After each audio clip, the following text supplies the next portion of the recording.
Hi! Welcome to my video about all the books that I read in November. Let's get cracking. The first book that I finished was The Last House on Needle Street by Catriona Ward.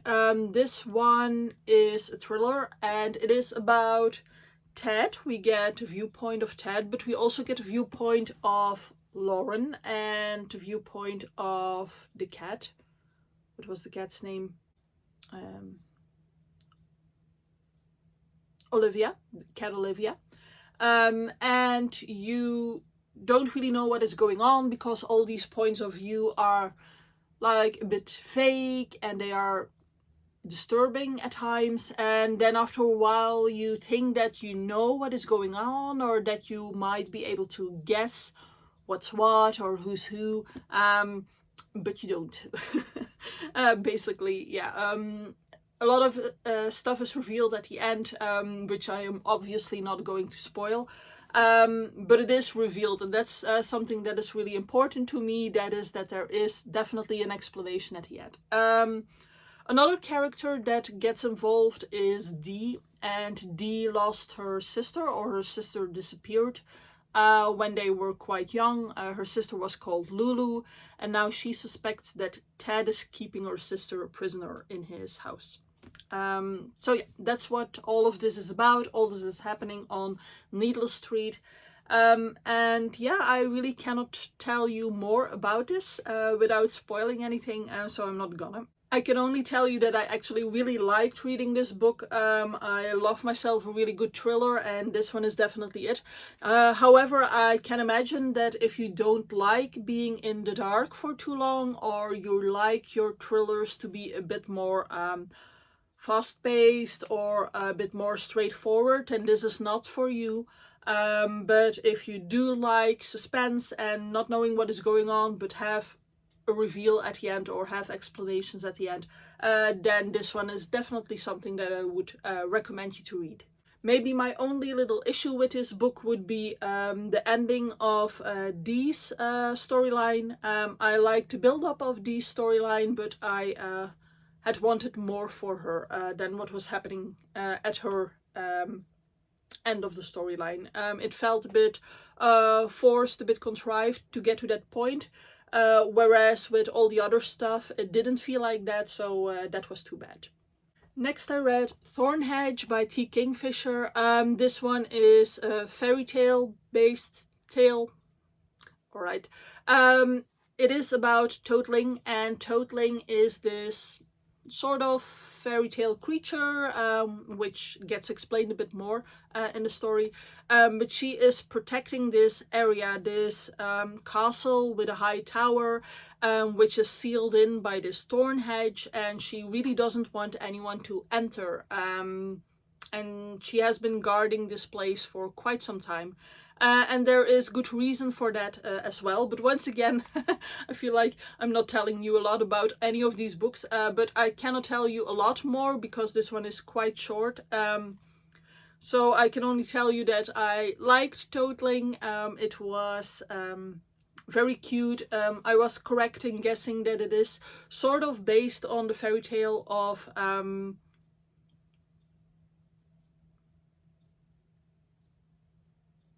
Cinderella, but it is definitely not Cinderella as you know it. No. But yeah, if you like fairy tales, if you like this kind of bit of a stranger or darker fantasy, and if you still, like me, have to discover anything by T. Kingfisher, then I do think that this is a really good place to start. Because for me, it makes me want to read more by T. Kingfisher. But if her style isn't for you, then I definitely think that you will get that from this short story already. And you will know that you should not pick up anything else by T. Kingfisher. Then I picked up V for Vendetta by Alan Moore and David Lloyd. This one is about this very dystopian world. You have this dictatorial leader who is controlling everything that is going on in the world, who is dictating how everyone should behave and what is allowed and everything like that. You know the type of world I'm talking about. And in this world, we first follow Eve, and Eve almost gets raped one evening, but she gets saved by V, this masked person. And on the same night, he also blows up the Houses of Parliament in London, because that's where we are. And while all the guards are trying to figure out who V is and where he is staying, V takes Eve to his underground lair.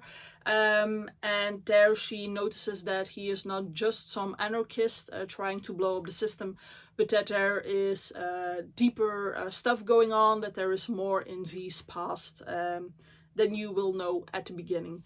Now, this one is a graphic novel, and quite a good one at that. I really enjoyed reading this one. I always like myself a good dystopian world, and this did not disappoint.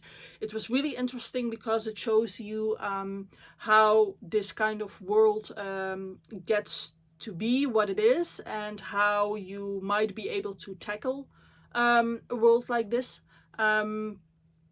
But it was also really good as a graphic novel. I really liked the style, some of the things that were done in here. For example, at a certain point there is this sort of song going on, or this symphony going on, and while you get these images of what is happening in the world, you also get the what is it called, like the piano music sheet, the partiture, partiture. And you see that alongside of these drawings, and it feels very cinematic in a way. So yeah, I definitely recommend you reading this one. If you are into dystopia, this is a must read, I think. Next came Claire Keegan's So Late in the Day. This one is about Callan? No, Catal. Catal is a man, and he leaves his work on a Friday evening. And while going home and arriving home, he remembers how in the past he met this woman, Sabine, and how they started to get together, how their relationship grew. And once again, that's all I'm telling you. This is a running thread here, because this one is a really short novella, like 40 pages or something. So yeah, I'm not spoiling once again. But what I felt about this one was that it was quite bit less interesting than other things I've read by Claire Keegan by now. Once again, it is very human. It has all these subtleties of human emotion, and they are clear as you read them, but not clear to the characters themselves necessarily. But yeah, I kind of liked it, but it wasn't the best one that I've read by her. And then I read my favorite book of November, which was Recursion by Blake Crouch. This was awesome.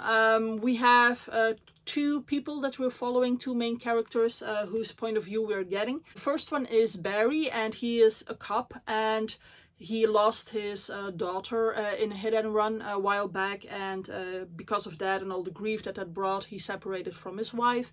And now, as a cop, in function of being a cop, he gets involved into this suicide due to this illness that is called FMS, which stands for false memory syndrome. And he gets interested in this whole concept of false memory syndrome, so he wants to investigate more. And the other main character is Helena, and she is a neuroscientist, and she is working on discovering how memories work and everything, because her mother is suffering from Alzheimer's and she wants to help her mother. And then through a millionaire, she gets this opportunity to do a lot more research, or get deeper into her research on something that was previously an oil rig, so separated from everything else. And well, they discover a lot more to do with that. Now, I love this book because it was just so good. It is twist after twist. It keeps changing. It is very easy to read, even though I would compare it to Inception meeting Minority Report. So yeah, there is like time travel-y kind of stuff in here. It is very science fiction-y, but all the science is very doable. You do not feel dumb, but it also doesn't feel dumbed down in any way. So yeah, I absolutely love this book. I cannot say anything bad about it, really. This was, yeah, I think this will end up as being one of my favorite books of the year. Then I read another short story by Claire Keegan, which was The Forester's Daughter. This one is about a man who got married to this woman, but she is kind of bored in the marriage, or not happy at least in the marriage, but neither is he. And they have children together, and one day in the forest he finds a dog. And he takes it home with him because he wants to make money out of the dog by selling it. But his daughter has her birthday that day, and she believes that he brought the dog especially for her. So he pretends that that is the reason, and she thinks that he is a great dad. But yeah, it will lead to all kinds of disappointment. This one was also pretty good, short story. A little better, I think, than So Late in the Day, but in a different way. This has more storytelling going on, and the other one had a bit more of feelings going on. So well, it depends on what you prefer, really. But I liked reading this one. And then I ended the month by reading Walk the Blue Fields, also by Claire Keegan. This is a short story collection in which The Forester's Daughter is actually included, if you want to read it together with other stories. Because of that, I only read the other stories in this book, and I kind of felt that they were earlier stories by Claire Keegan. They aren't as elaborate or as fine-tuned as her later little novellas are. So it took me quite a while actually to get through these short stories. They were definitely okay. If short stories are your thing, if that is something that you prefer reading, then I do think that you will enjoy this one. However, for me, it was also quite difficult to judge this book because some short stories were more my cup of tea than others.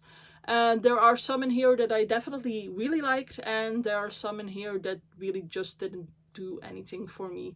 Now, most of them are set in Ireland, like rural Ireland, so if that is sort of your vibe, you might really enjoy reading these.